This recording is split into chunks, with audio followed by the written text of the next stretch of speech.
আল্লাহ রাব্বুল আলামিন বলবেন, ওগো আমার হাবিব, আমি আপনাকে ক্ষমতা দিলাম, আপনার জান্নাতি উম্মতগুলি আপনি বেছে নেন। আল্লাহর হাবিব তার জান্নাতের উম্মতগুলি বাঁচতে থাকবেন। হযরত আয়েশা বলেন, ইয়া রাসূলুল্লাহ, কিয়ামতের ময়দানে লক্ষ কোটি কোটি মানুষের ভিতরে আপনার জান্নাতি উম্মত আপনি চিনবেন কি করে? হুজুর বলেন, আয়েশা, কোন একটি ঘোড়ার কপাল যদি থাকে সাদা, এই সাদা কপালওয়ালা ঘোড়াটা যদি অসংখ্য ঘোড়ার ভিতরে যদি হারিয়ে যায়, তাহলে সাদা কপালওয়ালা ঘোড়ার মালিক তার ঘোড়াকে পাবে কিনা বলো? হযরত আয়েশা বলেন, হুজুর অনায়াসে পাবে। আল্লাহ রাব্বুল আলামিনের হাবিব বলেন, আয়েশা রে, কিয়ামতের ময়দানে আমার যেই উম্মতেরা নামাজি ছিল, দিনদার ছিল, পরেজগার ছিল, দুনিয়ার বুকে ঈমান নিয়ে যারা চলাফেরা করেছে, আমার দিন কায়েমের আল্লাহর দ্বীনের জন্য যারা কাজ করেছে, ওদের চেহারা নূর চমকাতে থাকবে, ঈমানের নূর কিয়ামতের দিন চমকাতে থাকবে। সেই ঈমানের নূর দেখে দেখে আমি আমার জান্নাতি উম্মতগুলি আমি বেছে নেব। নবীজি বলেছেন, কন্যার পিতাদেরকে গালি দিও না। অনেকে টিটকারি করে, বারবার মেয়ে হয় ছেলে একটাও হয় না, সেই জন্য টিটকারি বটকারি করে। আল্লাহ নবী বলেছেন, মেয়ের পিতাকে গালি দিও না, ঠাট্টা করো না, যেহেতু আমি মুহাম্মদ রাসূলুল্লাহ সাল্লাল্লাহু আলাইহি ওয়াসাল্লাম, আমি মেয়েদের পিতা, আমি নিজে মেয়েদের পিতা। খাও না, মেয়েদের পিতাকে গালি দিও না। রাসূলুল্লাহ বলেছেন, আকাশের নিচে জমিনের উপরে খাদিজার মতো মহিলা আর নাই। সেই হযরতে খাদিজা রাসূলের 4টি মেয়ে পেটে ধারণ করেছিলেন। সুবহানাল্লাহ।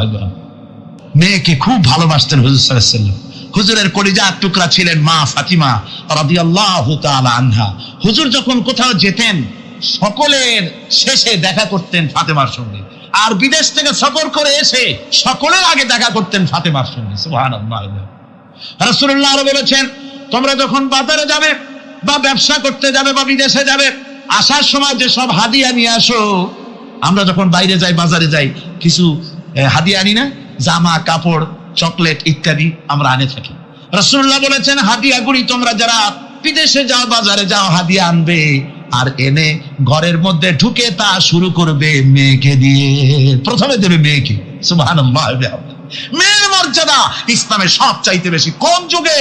যে যুগে মেয়ে হলে পরেই মাটির নিচে ঘেরে রাখতো, আছাড় মেরে মেরে ফেলে দিত। বেআইয়ি যামবিন কুতিলাত, কোন অপরাধে তাদেরকে হত্যা করা হলো, আল্লাহ পাক কোরআনে কারীমের মধ্যে বলেছেন, তাদের অপরাধ আর কিছু না, তারা নারী, এই জন্য তাদেরকে মেরে ফেলা হতো। রাসূলুল্লাহ তাদের ইজ্জত দিলেন। সুবহানাল্লাহ বিহামদিহি। রাসূলুল্লাহ সম্মান দিলেন, ইজ্জত দিলেন তাদেরকে। কন্যা হিসাবে নারীর এই মর্যাদা। ফাতেমাকে রাসূল এত ভালোবাসতেন, ইন্তেকালের সময় হযরত ফাতেমা কাঁদতে কাঁদতে বেহুশ হয়ে যাওয়ার উপক্রম হয়ে গেছে। রাসূলুল্লাহ হযরত ফাতেমাকে ইশারা দিলেন। হযরত ফাতেমা তার কান নিয়ে রাসূলুল্লাহর মুখের কাছে লাগাই দিলেন। আল্লাহ নবী কি যেন বললেন কানে কানে, হযরত ফাতেমার কান্না বন্ধ হয়ে গেল। হযরত আয়েশা বলেন, মা, রাসূলুল্লাহ তোমার কানে কানে কি বললো আর তোমার কান্না বন্ধ হয়ে গেল? হযরত ফাতেমা বলেন, ইয়া আম্মা জান, আমার আব্বা আমার কানে কানে বললো, মা ফাতেমা তুই কাঁদিস না, তোর কান্না আমার বরদাস্ত হয় না, তোমাকে কাঁদতে হবে না। আমি তোমাকে সুসংবাদ দিয়ে যেতেছি, আমি মরে যাওয়ার পর সর্বপ্রথম তোমার সাথে আমার দেখা হবে। রাসূলুল্লাহর এই ভবিষ্যৎবাণী হযরত ফাতেমা বুঝতে পেরেছেন যে হুজুরের ইন্তেকালের পরে আমার বেশি দেরি হবে না, আমিও তাড়াতাড়ি হুজুরের সাথে শামিল হতে পারবো। হুজুরের ইন্তেকালের 6 মাস পরেই হযরত ফাতেমা রাদিয়াল্লাহু তাআলা আনহা ইন্তেকাল করেছেন। কন্যা হিসেবে নারীর মর্যাদা ইসলাম অনেক অনেক গুণে বাড়িয়ে দিয়েছে। এই কন্যা শিশু, কৈশোর, যৌবন পেরিয়ে যখন যৌবনে তার বিয়ে হয়ে যায়, আল্লাহ রাব্বুল আলামিন তখন বলেন, ওয়া মিন আয়াতিহি আন খালাকা লাকুম মিন আনফুসিকুম আজওয়াজান লিতাসকুনু ইলাইহা ওয়া জাআলা বাইনাকুম মাওয়াদ্দাতান ওয়া রাহমা। আল্লাহ পাক বলেন, আমার নিদর্শনের ভিতরে এটিও একটি নিদর্শন যে আমি তোমাদের থেকে তোমাদের জোড়া তৈরি করেছি, তোমাদের স্ত্রীদেরকে তৈরি করেছি, তোমাদের সাথে তোমাদের স্ত্রীর ভালোবাসা সৃষ্টি করেছি, মহব্বত সৃষ্টি করেছি। এই মহব্বত আমি আল্লাহ তৈরি করেছি। আর যখন বুড়ো হয়ে যায় মানুষ, স্বামী স্ত্রী যখন বুড়ার বুড়ি হয়, তখন আর ভালোবাসা থাকে না, তখন ওই ভালোবাসা সহৃদয়তার করুণায় আমি আল্লাহ পরিণত করে দেই। বুড়ার জন্য তখন বুড়ি ছাড়া আর উপায় নাই, বুড়িরও আর বুড়া ছাড়া উপায় নাই। কোনো অক্ষ নিয়ে ভালোবাসা নয়, তখন একের উপরে অন্য একদম নির্ভরশীল হয়ে পড়ে। আল্লাহ পাক বলেন এই অবস্থা আমি আল্লাহ সৃষ্টি করে দেই। সুবহানাল্লাহ বিহামদিহি। স্ত্রীকে রাসূলুল্লাহ কত ভালোবাসতেন। আল্লাহ নবী বলেছেন আমার কাছে তিনটা জিনিস প্রিয়, একটা হচ্ছে সুগন্ধি, একটা হচ্ছে নামাজ, আর একটা হচ্ছে স্ত্রী। সুবহানাল্লাহ। স্ত্রী আমার কাছে প্রিয়। হুজুর বলেছেন তোমাদের মধ্যে সেই ব্যক্তি উত্তম যে ব্যক্তি তার স্ত্রীর কাছে উত্তম। আমি আমার স্ত্রীদের কাছে উত্তম ব্যক্তি। সুবহানাল্লাহ। রাসূলুল্লাহ স্ত্রীকে কত ভালোবাসতেন। বিশ্বনবী রাজনৈতিক কর্মকাণ্ড চালাচ্ছেন, যুদ্ধের দামামা বাজতেছে, চতুর্দিকে কত অশান্তি, সবকিছু চলছে, স্ত্রীর হক আদায় করতে ভুলে যাননি। রাতের বেলায় হযরত আয়েশার বয়স কম, তাকে নিয়ে রাসূলুল্লাহ একটু সুযোগ পেয়েছেন, বলছেন আয়েশা সব তো ঘুমিয়ে, চলো আমরা একটু দৌড়াই। ওই যে দূরে একটা জিনিস দেখা দেয়, দৌড় দাও দেখি কি আগে যায়। দুজনে দৌড় প্রতিযোগিতা করলেন। দৌড় প্রতিযোগিতায় হযরত আয়েশা ফার্স্ট হলেন, হুজুর পিছনে পড়ে গেলেন। হযরত আয়েশা খুব আনন্দ করলেন যে আপনি কিন্তু আমার সাথে দৌড়ে পারলেন। পরবর্তী কিছু কাল যাওয়ার পর হযরত আয়েশা বলেন হুজুর আজকে আবার বললেন যে চলো আয়েশা একটু দৌড়াই। হযরত আয়েশা বলছেন যে সেদিনের তুলনায় আমার শরীর একটু, আমি মুটিয়ে গেছি, শরীরটি স্থূল হয়েছে। আমি আজকে দৌড়ালাম কিন্তু পারলাম না, রাসূল আগে চলে গেলেন। আমি হাঁপাতে হাঁপাতে যখন হুজুরের কাছে চলে গেছি, হুজুর তখন মুস্কি হেসে আমাকে বললেন আয়েশা ওই সেই দিনের জবাব আজকে দিয়ে দিলাম। সুবহানাল্লাহ বিহামদিহি, সুবহানাল্লাহ বিহামদিহি। বিশ্ব নবী কত বড় আদর্শ বিশ্ব মানবতার জন্য। তিনি বলেছেন আরাফাতের ময়দানে রাসূলুল্লাহ বলেছেন তোমরা যেমন পড়বে তোমার স্ত্রীদেরকে তেমন পড়াবে, তোমরা যেমন খাবে তোমার স্ত্রীদেরকে তেমন খাওয়াবে, স্ট্যান্ডার্ড মেনটেন করবে। তুমি ভালো দামের কাপড় পরবে, স্ত্রীকে খারাপ দিবে তা নয়। অধিকার দুজনেরই সমান, স্বামী এবং স্ত্রী সমান অধিকার। কিন্তু আমরা তা বুঝতে পারি না, বুঝতে চাই না। আমরা অনেকে মনে করেছি বিয়ে যখন করছি তখন আমি তো নওয়াবজাদা নসরুল্লাহ খান আর বউ তো কেনা দাসী। না, সে কৃত দাসী নয়, তার মর্যাদা আছে, তার সম্মান আছে। রান্না বান্না হতে দেরি হয়, কত গালাগালি শুনতে হয় নারীকে। আল্লাহর নবীর স্ত্রী হযরত আয়েশা বলেছেন আল্লাহর নবী কাজ করে, মানুষের সঙ্গে কথা বলে, রাষ্ট্রীয় দায়িত্ব পালন করে ঘরের ভিতরে এসে যখন দেখেছেন রান্না হতে দেরি আছে, রাসূলুল্লাহ বিরক্ত হন নাই, ভুরু কুঞ্চিত করেন নাই, চোখ মোটা করেন নাই, আমাকে কোনো কথা শোনার নাই, বরং আমার কাছে বসে রান্নায় আমাকে সহযোগিতা করেছেন। সুবহানাল্লাহ বিহামদিহি। এই হলো আল্লাহর রাসূল, এই হলো বিশ্ব নবী। স্ত্রীর সঙ্গে কি মহব্বত! সুবহানাল্লাহ বিহামদিহি। হুজুর মহব্বত করতেন স্ত্রীদেরকে। রাসূলুল্লাহর ঘরে দৌলত ছিল না, কিন্তু মহব্বত দিয়ে ভরা ছিল ঘরটা। হুজুরের ঘরে ফ্রিজ নাই, এসি নাই, হুজুরের ঘরে কার্পেট নাই, হুজুরের ঘরের মধ্যে জাজির নাই, তোশক নাই, বড় বড় কম্বল নাই, আরামের কোনো জিনিস নাই, মডার্ন ইকুইপমেন্টস কিচ্ছু নাই, দৌলত নাই, কিন্তু মহব্বত দিয়ে ঘরটা ভরা। হযরত আয়েশা বলেছেন আমি পানি পান করে গ্লাস রেখে দিতাম, আল্লাহর নবী তখন গ্লাসের সেই জায়গায় ঠোঁট লাগাতেন যেখানে আমি ঠোঁট লাগাইয়া পানি পান করেছি। আমি গোশত চিবোতাম, রাসূলুল্লাহ আমার হাত থেকে গোশত টুকরা নিয়া সেই জায়গায় চিবোতেন যেখানে আমি চিবোয়েছি। সুবহানাল্লাহ। আমার ভাইরা, রাসূল তার স্ত্রীদেরকে মহব্বত করতেন, স্ত্রীরা রাসূলকে মহব্বত করতেন দারুণ ভাবে। একবার হযরত আয়েশা সিদ্দিকা রাদিয়াল্লাহু তাআলা আনহা হুজুরকে গোসল করাতে ছিলেন, মাথার উপরে পানি ঢালতেছেন, হুজুর একটা চকির উপরে বা একটা তক্তার উপরে বসে আছেন। গোসলের পানির ভিতরে রাসূলুল্লাহ দেখতে পেলেন রক্তের মতো কি যেন প্রবাহিত হয়ে যাচ্ছে। হুজুর জিজ্ঞেস করেন আয়েশা রে, পানির ভিতরে রক্তের মতো কি দেখা যায়? হযরত আয়েশা বলেন হুজুর আপনি যখন বসেছিলেন অসতর্ক মুহূর্তে তক্তার নিচে আমার একটা আঙ্গুল পড়েছিল, পায়ের আঙ্গুলটা ফেটে বোধহয় রক্ত বেরোতেছে। রাসূলুল্লাহ তাড়াতাড়ি করে উঠলেন আর ওই আঙ্গুলকে ব্যান্ডেজ করে দিলেন। রাসূলুল্লাহ বললেন আয়েশা রে, আঙ্গুল ফেটে গেছে, একটু আহাহু পর্যন্ত করলে না, এতক্ষণ তুমি কষ্ট করলে কেন? হযরত আয়েশা বলেন ইয়া রাসূলুল্লাহ ওটা তো একটা পায়ের আঙ্গুল। আয়েশার কলিজাটা ফেটে যদি রক্ত বেরোতো রাসূলুল্লাহকে উঠতে বলতে আমি পারতাম না। হযরত আয়েশা বলেন রাসূল সাল্লাল্লাহু আলাইহি ওয়াসাল্লাম স্ত্রীদেরকে এত ভালোবাসতেন, আমাদের ঘরে গোশত টোস্ত তেমন রান্না বান্না খুব কম হতো। গোশত রান্না হবে কি, মাসের পর মাস চলে গেছে রাসূলের বাড়িতে, হুজুর স্ত্রীরা বলেছেন আমাদের ঘরে চুলে আগুন জ্বলে নাই, একটু শুকনা রুটি, একটু শুকনা খেজুর আর একটু পানি খেয়ে আমাদের জীবন চলেছে, এরকমের অবস্থা হয়েছে। তারপরে এই অবস্থা চলেছে, এর মধ্যে যদি কখনো একটু গোশত আসছে, হুজুর যখন ছাগল টাগল ইত্যাদি ছাগল দুম্বা জবাও করেছে, এই দুম্বার গোশত নিয়ে ছাগলের গোশত নিয়ে রাসূলুল্লাহ নিজে বেরোতেন। হযরত খাদিজার বান্ধবী কোথায় আছে খুঁজে ওই বান্ধবীর কাছে গোশত পৌঁছে দিয়ে আসতে। হযরত আয়েশা বলেন একদিন আমার ঘুম ভেঙে গেল, দেখি হুজুর আমার কাছে নাই, গেলেন কোথায়? খুঁজতে খুঁজতে যায় দেখি মসজিদে নববীর ভিতরে হুজুর হাত তুলে বসে আছেন, মোনাজাত করতেছেন। আমি পেছনে গিয়ে হাত তুললাম, আমি শুনতে পাচ্ছি নবীজি দোয়া করছেন রব্বুল আলামিন কিয়ামতের ময়দানে যেদিন সন্তান তার পিতাকে ভুলে যাবে, মা তার সন্তানকে হারায় ফেলবে, ওই কঠিন হাসরের ময়দানে আমি যেন আমার খাদিজাকে হারাইয়া না যাই। মুনাজাতের শেষে হযরত আয়েশা বলেন ইয়া রাসূলুল্লাহ, খাদিজার কথা আপনার এত কেন বারবার মনে পড়ে? একটা বুড়িরে বিয়ে করেছিলেন 25 বছর বয়সের সময়, 40 বছর বুড়ি, তার কথা কেন এত মহব্বত আপনার মনে পড়ে? তার থেকে যুবতী মেয়ে সুন্দরী মেয়েকে আপনার স্ত্রী হিসেবে আপনি পান নাই?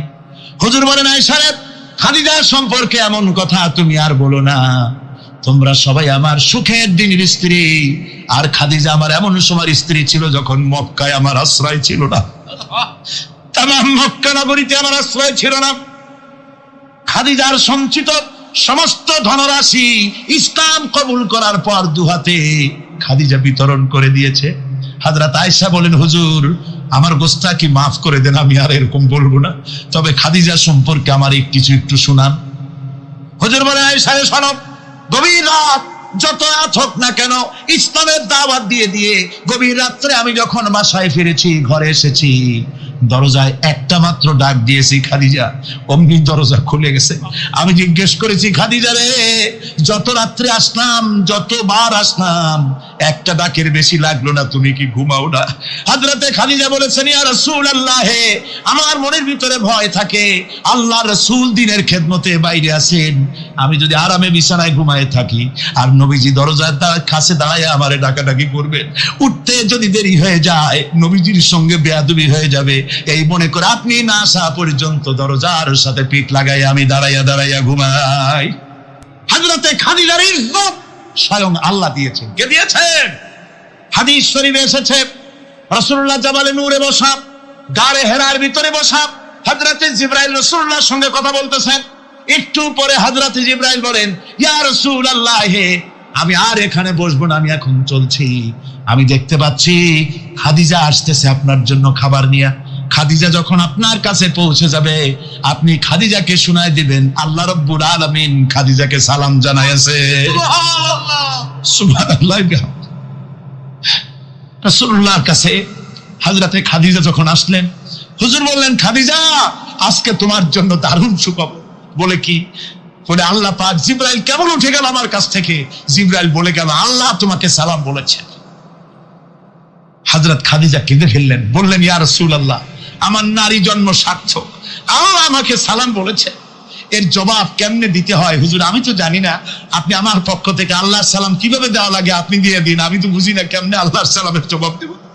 হুজুর বললেন খাদিজা শুধু আল্লাহ নয় জিবরাইলও তোমাকে সালাম বলে গেছে। হযরতে খাদিজা বললেন হযরত জিবরাইলকে আমার সালামের জবাবটা ওয়া আলাইকুমুস সালাম বলেন। হযরত খাদিজার এই মর্যাদা ছিল। আমার ভাইরা, রাসূল পাক সাল্লাল্লাহু আলাইহি ওয়াসাল্লাম এভাবে মহব্বত করেছেন স্ত্রীদেরকে। সুতরাং স্বামী স্ত্রীর মহব্বত আল্লাহ জান্নাতি নিয়ামত। কিসের নিয়ামত? যে ঘরের মধ্যে স্বামী স্ত্রীর মধ্যে মিল মহব্বত আছে এটা বেহেশতের মতো, আর যেখানে মিল মহব্বত নাই এটা জাহান্নামের মতো। ঠিক কি?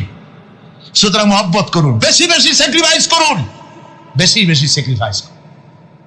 নারীদের ব্যাপারে বলা হয়েছে, পুরুষকে বলা হয়েছে অধিকার আদায় করো, সব ব্যাপারে সমান অধিকার, কিন্তু নারীকে একটা ব্যাপারে বলা হয়েছে নারী শোনো, পুরুষের মর্যাদা তোমার চাইতে আল্লাহ রাব্বুল আলামিন বেশি দিয়েছেন। আর রিজালু কাওয়ামুনা আলান নিসা, নারীদের উপরে পুরুষের প্রাধান্য আল্লাহ পাক দান করেছেন। একদিন সাহাবীরা একজন সাহাবী বলেছিলেন, ইয়া রাসূলুল্লাহ, জংলি উট দেখলাম আপনার পায়ের উপরে সিজদায় পড়ে গেল, আপনি যদি আমাদেরকে অনুমতি দিতেন না আপনাকে আমরা সিজদা করতাম। আল্লাহর নবী বললেন, মানুষ মানুষকে সিজদা করা এ পারমিশন যদি আমি দিতাম তাহলে দুনিয়ার সমস্ত স্ত্রীদেরকে বলতাম তারা যেন তাদের স্বামীকে সিজদা দেয়। সুতরাং অধিকার সমান, কোনো সন্দেহ নাই, কিন্তু স্বামীর একটা আলাদা মর্যাদা আছে, সেই সম্মানও তাকে দিতে হবে। এরপরে এই সমান অধিকারের ভিত্তিতে স্বামী স্ত্রী চলতে থাকে, মাঝখানে আল্লাহ পাক তাদেরকে সন্তান দান করেন। আল্লাহ তাদেরকে, নারীকে লেখাপড়ার অধিকার দিয়েছেন, ইসলাম তাকে লেখাপড়ার অধিকার দিয়েছে, শিক্ষার অধিকার দিয়েছে। হযরত আয়েশা সিদ্দিকা রাদিয়াল্লাহু তাআলা আনহা শিক্ষয়িত্রী ছিলেন, হাফেজা ছিলেন, হাদিসের হাফেজা ছিলেন, কোরআনের হাফেজা ছিলেন, হাজার হাজার সাহাবায়ে কেরামদের তিনি ওস্তাদ ছিলেন। সুবহানাল্লাহ। নারীদের ব্যাপারে অধিকাংশ মাসালা হযরত আয়েশা সিদ্দিকা রাদিয়াল্লাহু তাআলা আনহার অবদান। সুবহানাল্লাহ। নারী যুদ্ধ করেছে, যুদ্ধের ময়দানে নারীর অধিকার আছে। নারী চাকরি করতে পারবে, নারী ব্যবসা করতে পারবে, নারী লেখাপড়া করতে পারবে, নারী সেনাবাহিনীতে যেতে পারবে, নারী সব করতে পারবে, কিন্তু পর্দার মাধ্যমে। একটা লোক গিয়ে কাঁদতেছিল মুসলমান হওয়ার পরও। হুজুর কয়, কান্দো কেন? কই যে আমার গুনাহ কি মাফ হয়েছে? হুজুর বলেন, হ্যাঁ মাফ হয়ে গেছে। কলেমা পড়ছো, মাফ হয়ে গেছে। কয় যে হুজুর আমি তো মারাত্মক গুনাহ করছি। বলে কি? বলে আমার একটা মেয়ে, সেই মেয়েটাকে নিয়ে আমি ঘনালো লম্বা, আমি সংক্ষেপে বলতেছি, মেয়েটাকে ফাঁকি দিয়া তারে আমি মারবো, বুঝতে দেই নাই আমার বউরে। বললাম চলো বেড়াইতে যাই, মেয়েটা আমার সাথে সাজায় দিয়েছে তার মা, বেড়াতে নিয়ে যাবো এই কথা মনে করে। মেয়েটা কদ্দূর যায়, আবার আব্বা আব্বা বলে আমার দিকে ফিরে আসে, আবার পিছনে থাকে, আবার আব্বা আব্বা বলে জড়ায় ধরে। এইভাবে করতে করতে যখন নির্জন এলাকায় গেলাম, আমি পাহাড়ের পাশে গর্ত খোঁড়া আরম্ভ করলাম। গর্ত খুঁজি আর মাটি ছিটে এসে আমার দাড়িতে লাগে। বাচ্চা মেয়েটা আমার কাছে এসে দাড়ি দিয়ে ধুল ঝাড়ায় দেয়, কয় আব্বা তোমার দাড়িতে ধুল লাগতেছে, তুমি এই কষ্ট করতেছো কেন? মেয়ে তো বোঝে না যে আমি তার জন্য কবর খুঁজতেছি। কবরটা খোঁড়া হয়ে যাওয়ার পর মেয়েটারে বান্ধা শুরু করলাম। মেয়ে এখন কাঁদতেছে, বাবা আমার বান্ধো কেন? আমি তারে বাঁধা জোরে ওর মধ্যে নিক্ষেপ করে দিলাম। মেয়েটা গর্তের মধ্যে বসে চিৎকার করে বলছে, আব্বা তুমি আমারে বাঁচতে দাও, আমি তোমারে বাপ বলে সমাজে হ্যাঁ করবো না, আমি ভিক্ষা করে খাবো, আমারে পাইলো না। লোকটি বলছি, ইয়া রাসূলুল্লাহ, আমার মনে দরদ আসলো না। আমি একটা পাথর উঁচু করে আমার মেয়ের বুক লক্ষ্য করে জোরে মেরে দিলাম। বুকটা ফেটে রক্ত ফিনকি দিয়ে উঠলো, আর মেয়ের বুক থেকে আওয়াজ বেরোলো, আব্বা। আমার কানে যেন এখনো সেই আওয়াজ বাজে। হাদিস শরীফে এসেছে, হুজুরের চোখের পানি দাড়ি ভিজে ভিজে জামার উপরে পড়তেছিল। হুজুর বললেন, আহারে, মানুষেও পারে এইরকম কাম করতে।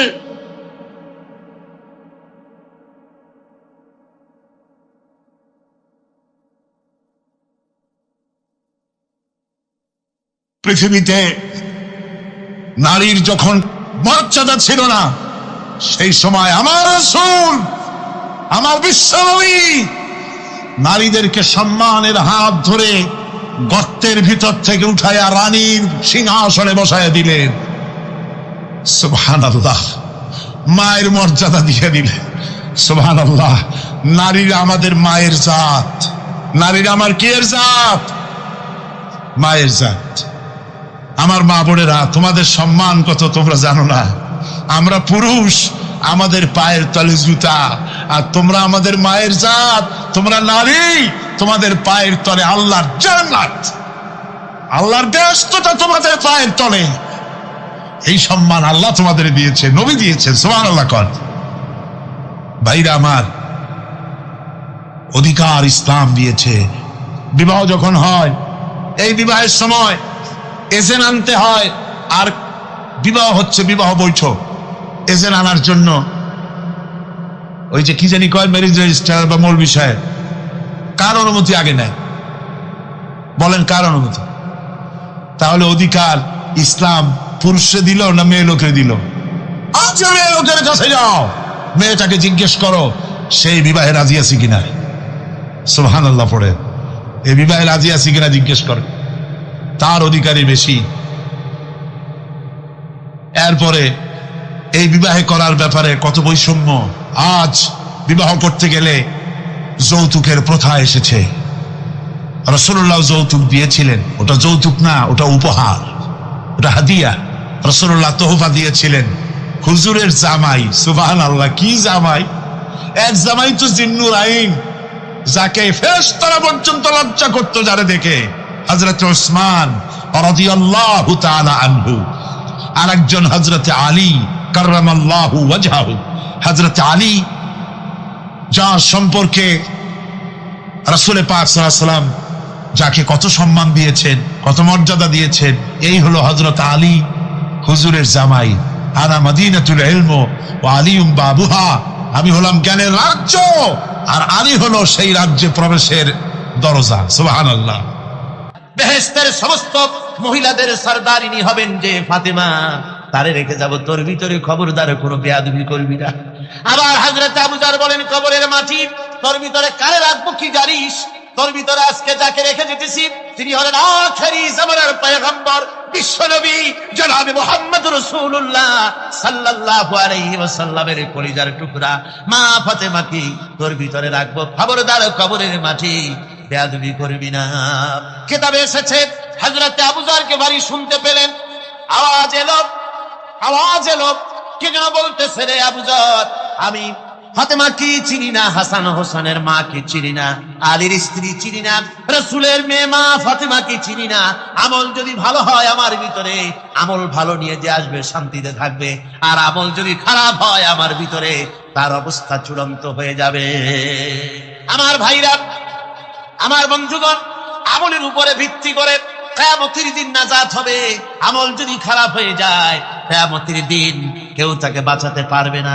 এই জন্য কিয়ামতের ময়দানে, হাসরের দিনে আল্লাহর হাবিব জনাবে মুহাম্মদ রাসূলুল্লাহ সাল্লাল্লাহু আলাইহি ওয়াসাল্লাম সিজদায় পড়ে কাঁদতে থাকবেন। আল্লাহ রাব্বুল আলামিন বলেন, হাবিব রে, আপনি কাঁদেন কেন?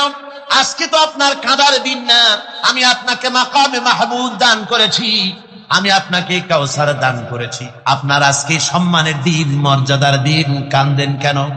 আল্লাহর হাবিব বলবেন, রব্বুল আলামিন মাকামে মাহমুদ পেয়েছি, কাউসার পেয়েছি, কান্দি এই জন্য আমি দেখতে পাচ্ছি আবার সামনে দিয়া ফেরেশতারা আমার উম্মতগুলি জাহান্নামের দিকে নিয়ে যায়। আল্লাহ রাব্বুল আলামিন বলবেন, ওগো আমার হাবিব, আমি আপনাকে ক্ষমতা দিলাম, আপনার জান্নাতি উম্মতগুলি আপনি বেছে নেন। আল্লাহর হাবিব তার জান্নাতের উম্মতগুলি বাঁচতে থাকবেন। হযরত আয়েশা বলেন, ইয়া রাসূলুল্লাহ, কিয়ামতের ময়দানে লক্ষ কোটি কোটি মানুষের ভিতরে আপনার জান্নাতি উম্মত আপনি চিনবেন কি করে? হুজুর বলেন, আয়েশা, কোন একটি ঘোড়ার কপাল যদি থাকে সাদা, এই সাদা কপালওয়ালা ঘোড়াটা যদি অসংখ্য ঘোড়ার ভিতরে যদি হারিয়ে যায়, তাহলে সাদা কপালওয়ালা ঘোড়ার মালিক তার ঘোড়াকে পাবে কিনা বলো? হযরত আয়েশা বলেন, হুজুর, অনায়াসে পাবে। আল্লাহ রাব্বুল আলামিনের হাবিব বলেন, আয়েশা রে, কিয়ামতের ময়দানে আমার যে উম্মতেরা নামাজি ছিল, দিনদার ছিল, পরেজগার ছিল, দুনিয়ার বুকে ঈমান নিয়ে যারা চলাফেরা করেছে, আমার দিন কায়েমের, আল্লাহর দ্বীনের জন্য যারা কাজ করেছে, ওদের চেহারা নূর চমকাতে থাকবে, ঈমানের নূর কিয়ামতের দিন চমকাতে থাকবে। সেই ঈমানের নূর দেখে দেখে আমি আমার জান্নাতি উম্মতগুলি আমি বেছে নেব। নবীজি বলেছেন, কন্যার পিতাদেরকে গালি দিও না। অনেকে টিটকারি করে, বারবার মেয়ে হয় ছেলে একটাও হয় না, সেই জন্য টিটকারি বটকারি করে। আল্লাহর নবী বলেছেন, মেয়ের পিতাকে গালি দিও না, ঠাট্টা করো না, যেহেতু আমি মুহাম্মদ রাসূলুল্লাহ সাল্লাল্লাহু আলাইহি ওয়াসাল্লাম, আমি মেয়েদের পিতা, আমি নিজে মেয়েদের পিতা।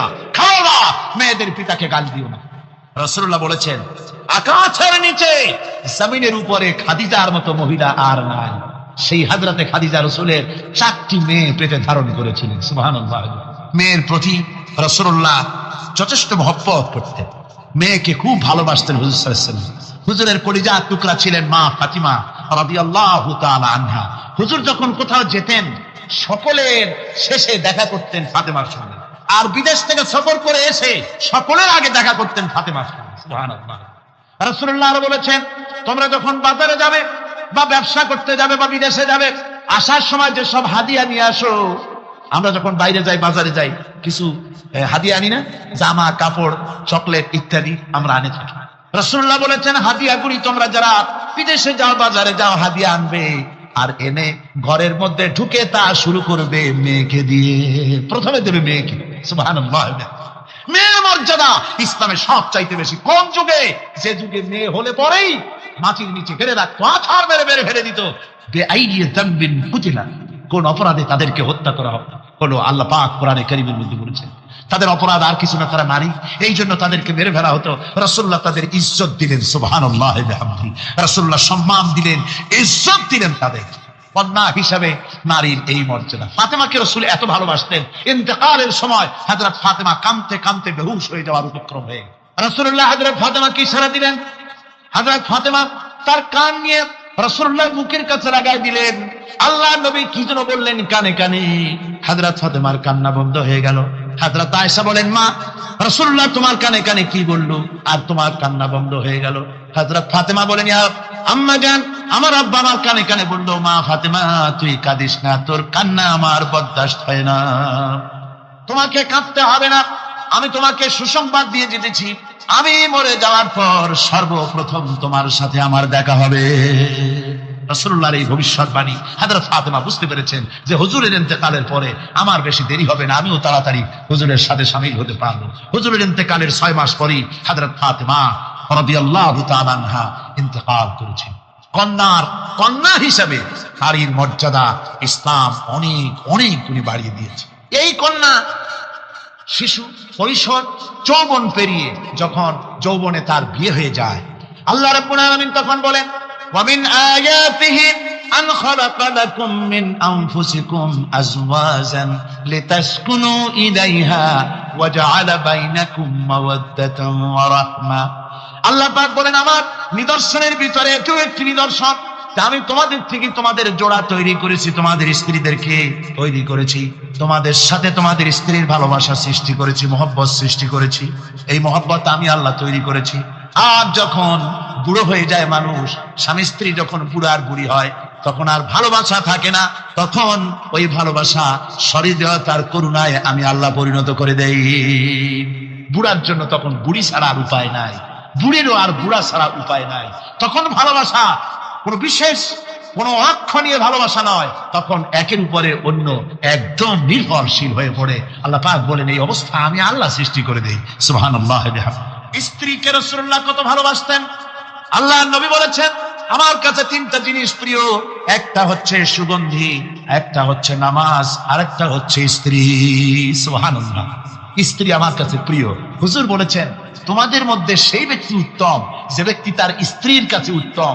আমি আমার স্ত্রীদের কাছে উত্তম ব্যক্তি। সুবহানাল্লাহ। রাসূলুল্লাহ স্ত্রীকে কত ভালোবাসতেন। বিশ্বনবী রাজনৈতিক কর্মকাণ্ড চালাচ্ছেন, যুদ্ধের দামামা বাজতেছে, চতুর্দিকে কত অশান্তি, সবকিছু চলছে, স্ত্রীর হক আদায় করতে ভুলে যাননি। রাতের বেলায় হযরত আয়েশার বয়স কম, তাকে নিয়ে রাসূলুল্লাহ, তোমরা যেমন খাবে তোমার স্ত্রীদেরকে তেমন খাওয়াবে, স্ট্যান্ডার্ড মেনটেন করবে। তুমি ভালো দামের কাপড় পরবে, স্ত্রীকে খারাপ দিবে তা নয়। অধিকার দুজনেরই সমান, স্বামী এবং স্ত্রী সমান অধিকার। কিন্তু আমরা তা বুঝতে পারি না, বুঝতে চাই না। আমরা অনেকে মনে করেছি বিয়ে যখন করছি তখন আমি তো নওয়াবজাদা নসরুল্লাহ খান আর বউ তো কেনা দাসী না। সে কিন্তু দাসী না, তার মর্যাদা আছে, তার সম্মান আছে, তার সম্মান আপনাকে দিতে হবে। রাসূলুল্লাহ দিয়েছেন, আপনাকেও দিতে। রান্না বান্না হতে দেরি হয়, কত গালাগালি শুনতে হয় নারীকে।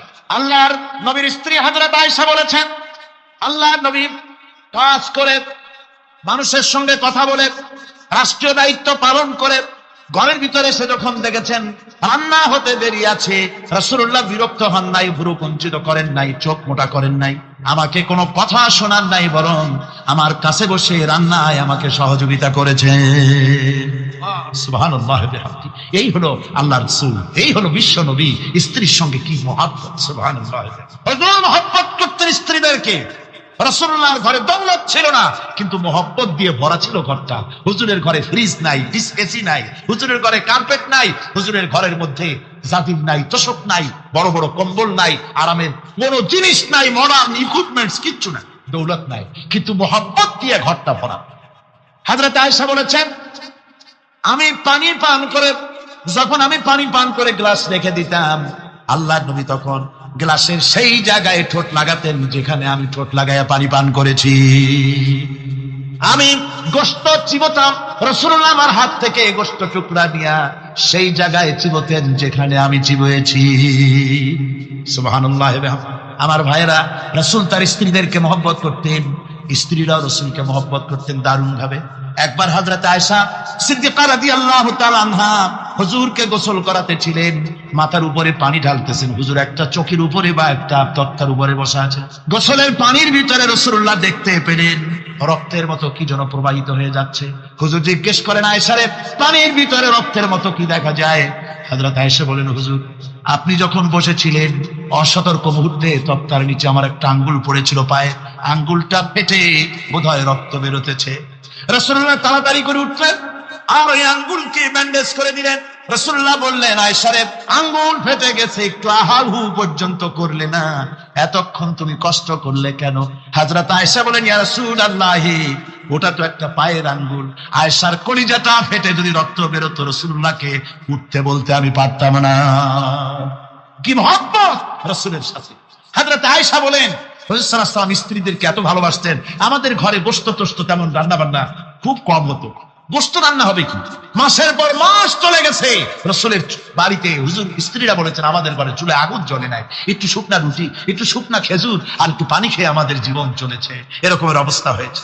তারপরে এই অবস্থা চলেছে, এর মধ্যে যদি কখন একটু গোশত আসছে, হুজুর যখন ছাগল ইত্যাদি ছাগল দুম্বা জবাও করেছে, এই দুম্বার গোশত নিয়ে ছাগলের গোশত নিয়ে রাসূলুল্লাহ নিজে বেরোতেন। হযরত খাদিজার বান্ধবী কোথায় আছে খুঁজে ওই বান্ধবীর কাছে গোশত পৌঁছে দিয়ে আসতে। হযরত আয়েশা বলেন, একদিন আমার ঘুম ভেঙে গেল, দেখি হুজুর আমার কাছে নেই, গেলেন কোথায়? খুঁজতে খুঁজতে যায় দেখি মসজিদে নববীর ভিতরে হুজুর হাত তুলে বসে আছেন, মোনাজাত করতেছেন। আমি পেছনে কি হাত, আমি শুনতে পাচ্ছি নবীজি দোয়া করছেন রব্বুল আলামিন কিয়ামতের ময়দানে যেদিন সন্তান তার পিতাকে ভুলে যাবে, মা তার সন্তানকে হারায় ফেলবে, ওই কঠিন হাসরের ময়দানে আমি যেন আমার খাদিজাকে হারাইয়া না যাই। মুনাজাতের শেষে হযরত আয়েশা বলেন, ইয়া রাসূলুল্লাহ, খাদিজার কথা আপনার এত কেন বারবার মনে পড়ে? একটা বুড়িরে বিয়ে করেছিলেন 25 বছর বয়সের সময়, 40 বছর বুড়ি, তার কথা কেন এত মহব্বত আপনার মনে পড়ে? তার থেকে যুবতী মেয়ে সুন্দরী মেয়েকে আপনার স্ত্রী হিসেবে আপনি পান নাই। হুজুর বলেন, আয়েশা রে, খাদিজার সম্পর্কে এমন কথা তুমি আর বলো না, তোমরা সবাই আমার সুখের দিনের স্ত্রী, আর খাদিজা আমার এমন সময় স্ত্রী ছিল যখন মক্কায় আমার আশ্রয় ছিল না, আমার মক্কা নগরীতে আমার আশ্রয় ছিল না। খাদিজার সঞ্চিত সমস্ত ধনরাশি ইসলাম কবুল করার পর দুহাতে খাদিজা বিতরণ করে দিয়েছে। হযরত আয়েশা বলেন, হুজুর আমার গোস্তাকি মাফ করে দেন, আমি আর এরকম বলবো না, তবে খাদিজা সম্পর্কে আমার কিছু একটু শোনান। হুজুর বলেন, আয়েশা রে শোনো, গভীর রাত, যত রাত হোক না কেন, ইসলামের দাওয়াত দিয়ে দিয়ে গভীর রাত্রে আমি যখন বাসায় ফিরেছি, ঘরে এসেছি, দরজায় একটা মাত্র ডাক দিয়েছি, খাদিজা, অমনি দরজা খুলে গেছে। আমি জিজ্ঞেস করেছি, খাদিজা রে, যত রাত্রে আসলাম, যতবার আসলাম, একটা ডাকের বেশি লাগলো না, তুমি কি ঘুমাও না? হযরতে খাদিজা বলেছেন, ইয়া রাসূলুল্লাহ, আমার মনের ভিতরে ভয় থাকে, আল্লাহর রাসূল দিনের খেদমতে বাইরে আছেন, আমি যদি আরামে বিছানায় ঘুমায় থাকি আর নবীজি দরজায় তার কাছে দাঁড়ায় আমারে ডাকাডাকি করবে, উঠতে যদি দেরি হয়ে যায় নবীজির সঙ্গে বেয়াদবি হয়ে যাবে, এই মনে করে আপনি না আসা পর্যন্ত দরজার সাথে পিঠ লাগাই আমি দাঁড়াইয়া দাঁড়াইয়া ঘুমাই। আমার ভাইরা, হযরতে খাদিজার ইজ্জত স্বয়ং আল্লাহ দিয়েছে। কে দিয়েছে? হাদিস শরীফে এসেছে, রাসূলুল্লাহ জাবালে নূরে বসা, গারে হেরার ভিতরে বসা, হযরতে জিবরাইল রাসূলুল্লাহর সঙ্গে কথা বলতেছেন। একটু পরে হযরতে জিবরাইল বলেন, ইয়া রাসূলুল্লাহ, আমি আর এখানে বসবো না, আমি এখন চলছি। আমি দেখতে পাচ্ছি খাদিজা আসতেছে আপনার জন্য খাবার নিয়ে। খাদিজা যখন আপনার কাছে পৌঁছে যাবে, আপনি খাদিজাকে শোনায় দিবেন আল্লাহ রাব্বুল আলামিন খাদিজাকে সালাম জানাইছে। সুবহানাল্লাহ। রাসূলুল্লাহর কাছে হযরতে খাদিজা যখন আসলেন, হুজুর বললেন, খাদিজা, আজকে তোমার জন্য দারুণ সুখবর। বলে কি? বলে আল্লাহ পাক, জিবরাইল কেমন উঠে গেল আমার কাছ থেকে, জিবরাইল বলে গেল আল্লাহ তোমাকে সালাম বলেছে। হযরত খাদিজা কেঁদে ফেললেন, বললেন, ইয়া রাসূলুল্লাহ, আমার নারী জন্ম সার্থক, আল্লাহ আমাকে সালাম বলেছে, এর জবাব কেমনে দিতে হয় হুজুর আমি তো জানি না, আপনি আমার পক্ষ থেকে আল্লাহর সালাম কিভাবে দেওয়া লাগে আপনি দিয়ে দিন, আমি তো বুঝি না কেমনে আল্লাহর সালামের জবাব দেব। হুজুর বললেন, খাদিজা, শুধু আল্লাহ নয়, জিবরাইলও তোমাকে সালাম বলে গেছে। হযরতে খাদিজা বললেন, হযরত জিবরাইলকে আমার সালামের জবাবটা ওয়া আলাইকুমুস সালাম বলে। হযরত খাদিজার এই মর্যাদা ছিল। আমার ভাইরা, রাসূল পাক সাল্লাল্লাহু আলাইহি ওয়াসাল্লাম এভাবে মহব্বত করেছেন স্ত্রীদেরকে। সুতরাং স্বামী স্ত্রীর মহব্বত আল্লাহ জান্নাতি নিয়ামত। কি নিয়ামত? যে ঘরের মধ্যে স্বামী স্ত্রীর মধ্যে মিল মহব্বত আছে এটা বেহেশতের মতো, আর যেখানে মিল মহব্বত নাই এটা জাহান্নামের মতো। ঠিক কি? সুতরাং মহব্বত করুন, বেশি বেশি স্যাক্রিফাইস করুন, বেশি বেশি স্যাক্রিফাইস। নারীদের ব্যাপারে বলা হয়েছে, পুরুষকে বলা হয়েছে অধিকার আদায় করো, সব ব্যাপারে সমান অধিকার। কিন্তু নারীকে একটা ব্যাপারে বলা হয়েছে, নারী শোনো, পুরুষের মর্যাদা তোমার চাইতে আল্লাহ রাব্বুল আলামিন বেশি দিয়েছেন। আর রিজালু কাওয়ামুনা আলান নিসা, নারীদের উপরে পুরুষের প্রাধান্য আল্লাহ পাক দান করেছেন। একজন সাহাবী বলেছিলেন, ইয়া রাসূলুল্লাহ, জংলি উট দেখলাম আপনার পায়ের উপরে সিজদায় পড়ে গেল, আপনি যদি আমাদেরকে অনুমতি দিতেন না আপনাকে আমরা সিজদা করতাম। আল্লাহ নবী বললেন, মানুষ মানুষকে সিজদা করা এ পারমিশন যদি আমি দিতাম তাহলে দুনিয়ার সমস্ত স্ত্রীদেরকে বলতাম তারা যেন তাদের স্বামীকে সিজদা দেয়। স্বামীর মর্যাদা এখানে বেশি। সুতরাং অধিকার সমান, কোনো সন্দেহ নাই, কিন্তু স্বামীর একটা আলাদা মর্যাদা আছে, সেই সম্মানও তাকে দিতে হবে। এরপরে এই সমান অধিকারের ভিত্তিতে স্বামী স্ত্রী চলতে থাকে, মাঝখানে আল্লাহ পাক তাদেরকে সন্তান দান করেন। আল্লাহ তাদেরকে, নারীকে লেখাপড়ার অধিকার দিয়েছে, ইসলাম তাকে লেখাপড়ার অধিকার দিয়েছে, শিক্ষার অধিকার দিয়েছে। হযরত আয়েশা সিদ্দিকা রাদিয়াল্লাহু তাআলা আনহা শিক্ষয়িত্রী ছিলেন, হাফেজা ছিলেন, হাদিসের হাফেজা ছিলেন, কোরআনের হাফেজা ছিলেন, হাজার হাজার সাহাবায়ে কিরামদের তিনি ওস্তাদ ছিলেন। সুবহানাল্লাহ। নারীদের ব্যাপারে অধিকাংশ মাসালা হযরত আয়েশা সিদ্দিকা রাদিয়াল্লাহু তাআলা আনহার অবদান। সুবহানাল্লাহ। নারী যুদ্ধ করেছে, যুদ্ধের ময়দানে নারীর অধিকার আছে। নারী চাকরি করতে পারবে, নারী ব্যবসা করতে পারবে, নারী লেখাপড়া করতে পারবে, নারী সেনাবাহিনীতে যেতে পারবে, নারী সব করতে পারবে, কিন্তু পর্দার মধ্যে। হুজুর কয় কান্দো কেন? কই যে আমার গুনাহ কি মাফ হইছে? হুজুর বলেন হ্যাঁ মাফ হয়ে গেছে। কলেমা পড়ছো, মাফ হয়ে গেছে। কয় যে হুজুর আমি তো মারাত্মক গুনাহ করছি। বলে কি? বলে আমার একটা মেয়ে, সেই মেয়েটাকে নিয়ে আমি ঘটনা লম্বা, আমি সংক্ষেপে বলতেছি, মেয়েটাকে ফাঁকি দিয়া তাহলে আমি মারবো, বুঝতে দেই নাই আমার বউরে। বললাম চলো বেড়াইতে যাই, মেয়েটা আমার সাথে সাজাই দিয়েছে, তার মা বেড়াতে নিয়ে যাবো এই কথা মনে করে। মেয়েটা কদ্দূর যায়, আবার আব্বা আব্বা বলে আমার দিকে ফিরে আসে, আবার পিছনে থাকে, আবার আব্বা আব্বা বলে জড়ায় ধরে। এইভাবে করতে করতে যখন নির্জন এলাকায় গেলাম, আমি পাহাড়ের পাশে গর্ত খোঁড়া আরম্ভ করলাম। গর্ত কুচি আর মাটি ছিটে এসে আমার দাড়িতে লাগে। বাচ্চা মেয়েটা আমার কাছে এসে দাড়ি দিয়ে ধুল ঝাড়ায় দেয়, আব্বা তোমার দাড়িতে ধুল লাগতেছে, তুমি এই কষ্ট করতেছো কেন? মেয়ে তো বোঝে না যে আমি তার জন্য কবর খুঁজতেছি। কবরটা খোঁড়া হয়ে যাওয়ার পর মেয়েটারে বান্ধা শুরু করলাম। মেয়ে এখন কাঁদতেছে, বাবা আমার বান্ধব কেন? আমি তারে বাঁধা জোরে ওর মধ্যে নিক্ষেপ করে দিলাম। মেয়েটা গর্তের মধ্যে বসে চিৎকার করে বলছে, আব্বা তুমি আমারে বাঁচতে দাও, আমি তোমার বাপ বলে সমাজে হ্যাঁ করবো না, আমি ভিক্ষা করে খাবো, আমার বেরু না। লোকটি বলছি, ইয়া রাসূলুল্লাহ, আমার মনে দরদ আসলো না। আমি একটা পাথর উঁচু করে আমার মেয়ের বুক লক্ষ্য করে জোরে মেরে দিলাম। বুকটা ফেটে রক্ত ফিনকি দিয়ে উঠলো। আমার মেয়ের বুক থেকে আওয়াজ বেরোলো। আমার কালে যেন এখনো সেই আওয়াজ বাজে। হাদিস শরীফে এসেছে, হুজুরের চোখের পানি দাড়ি ভিজে ভিজে জামার উপরে পড়তেছিল।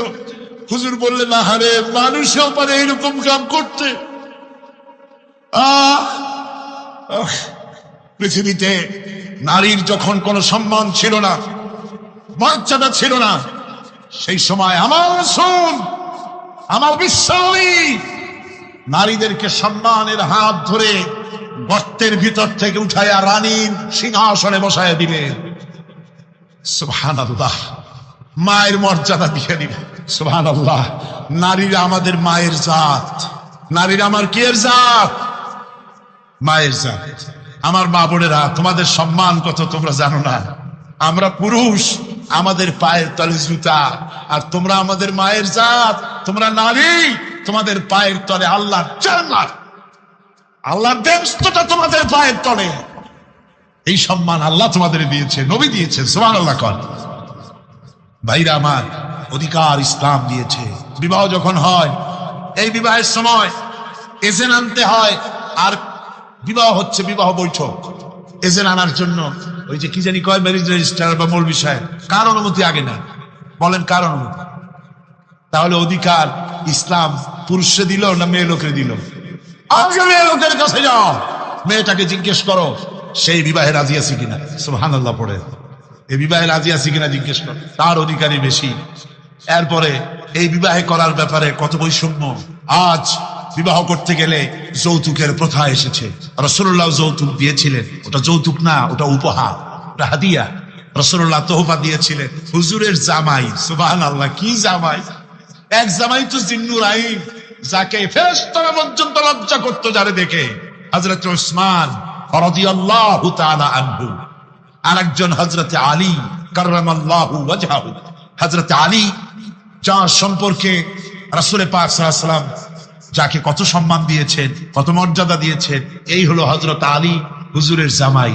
আনা মদিনাতুল ইলম ওয়া আলিউম বাবুহা, আমি হলাম জ্ঞানের রাজ্য, আর আলী হলো সেই রাজ্যে প্রবেশের দরজা। সুবহানাল্লাহ। ভাইরা, এই হলো জামাই। আর মেয়ে খাতুনে জান্নাত বিনতে রাসূল, বেহেশতের সমস্ত রমণীদের সরদারিনী মা ফাতিমাতুজ জাহরা রাদিয়াল্লাহু তাআলা আনহা। কি উপহার দিলেন বিয়েতে রাসূল! এই মেয়ে আর এই জামাই। উপহার হলো খেজুরের ছোবড়ার একটা উঠাইয়া তারপরে আমারে খালি জায়গায় বসতে বললা, আমি তোমার ব্যবহারে আহত হলাম। হযরত উম্মে হাবিবা বলেন, আব্বা জান, নিশ্চয়ই আপনি আমার আব্বা, শ্রদ্ধেয় পিতা, কোনো সন্দেহ এতে নাই, কিন্তু আপনি একজন কাফের। আল্লাহর রাসূল যে বিছানায় বসেন, সেই বিছানায় আমি একটা কাফেরকে বসতে দিতে পারি না। আমরা যখন মরে যাব, আমাদের হাড্ডি গুড্ডি যখন মাটির সাথে একেবারে মিশে যাবে, তখন কি আমরা নতুন ভাবে আবার আমরা পুনরুত্থিত হব? আমাদের কি আবার চিন্তা করা হবে? আল্লাহ রাব্বুল আলামিন বলেন, কুল কুনু হিজারাতান আও হাদিদা। ও নবী, শুনিয়ে দেন, তোমরা যদি মরে গিয়া মাটির সাথে মিশে গিয়া যদি পাথরও হয়ে যাও, আর যদি তোমরা লোহাও হয়ে যাও, তারপরেও আল্লাহ রব্বুল আলামিন তোমাদেরকে জিন্দা করবেন, আবার তোমাদের উঠাবেন। ওরা বলে যে আচ্ছা বুঝলাম, কে উঠাবে আমাদের, কেমনে উঠাবে? আল্লাহ পাক বলেন, ফাসায়াকুলুনা মান ইউঈদুনা। ওরা বলে আমাদেরকে কে উঠাবে, আমাদেরকে কে জিন্দা করবে? আল্লাহ পাক জবাবে বলেন, কুলিল্লাযী ফাতারাকুম আউওয়ালা মাররা। যিনি তোমাদেরকে প্রথম সৃষ্টি করেছেন, তিনি আবার তোমাদেরকে জিন্দা করবেন। আল্লাহ পাক সুন্দর করে বোঝাচ্ছেন। এই সব কথা শোনার পরে فَسَيُنْغِضُونَ إِلَيْكَ رُؤُوسَهُمْ وَيَقُولُونَ مَتَى هُوَ। এসব কথা শোনার পরে আল্লাহ বলেন, ওই কাফেরেরা মাথা ঝুলায় ঝুলায় বলে, আচ্ছা তা বুঝলাম। আল্লাহ বলেন, ওরা মাথা ঝুলায় আর বলে, আচ্ছা বুঝলাম, তবে কিয়ামত কবে সেই কিয়ামত অনুষ্ঠিত হবে? আল্লাহ বলেন, নবী শোনায় দাও, কুল আসা আইয়াকুনা করিবা। বেশি দেরি নাই, হতে পারে খুবই তাড়াতাড়ি। কি বলা যায়, সে সময়টা অতি নিকটবর্তী হয়ে যেতে পারে, খুবই নিকটবর্তী সে সময়, সেটা বেশি দেরি হওয়ার কথা নয়। আল্লাহ পাক এবার মানুষকে যুক্তি দিয়ে বোঝাচ্ছেন। কোরআনে কারীম মানতে মানুষ অস্বীকার করলে আল্লাহ ডান্ডার ব্যবস্থা করেন নাই। নবীজিকে বলেছেন, ইন্নামা আনতা মুযাক্কিরুন লাস্তা আলাইহিম বিমুসাইতির। ও নবী, আপনি একজন উপদেশক, উপদেশ দিয়ে যান। আপনাকে দারোগা করে বানাই নাই লাঠি চার্জ করার জন্য, পিটায়া মানুষ হেদায়েত করার দরকার নেই। মানুষকে বুঝান, যুক্তি দিয়া বুঝান। আল্লাহ নিজে যুক্তি দিচ্ছেন, আনতুম আশাদ্দু খালকান আমিস সামাউ বানাহা। ওই কাফেরেরা, তোমরা যারা পরকালকে অস্বীকার করো, তোমাদেরকে উঠাইতে পারবো না যারা তোমরা বলছো, তোমাদেরকে সৃষ্টি করা কঠিন না ওই বিশাল আকাশটাকে সৃষ্টি করা কঠিন? ওই বিশাল আকাশটাই তো আমি আল্লাহ সৃষ্টি করেছি। জোরে কোন সুবহানাল্লাহ। তত বড় আকাশটারে যিনি বানাইতে পারলেন, সে কথা বুঝি তোমাকে তৈরি করতে পারবে না?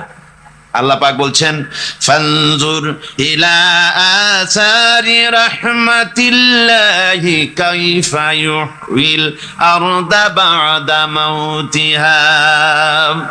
লক্ষ্য করে দেখো, এই পৃথিবীর মাটিকে আল্লাহ কিভাবে জিন্দা করেন। মুর্দা মাটি, এই মাটি চৈত্র বৈশাখ মাসে প্রখর রোদে মাটি ফেটে চৌচির হয়ে যায়।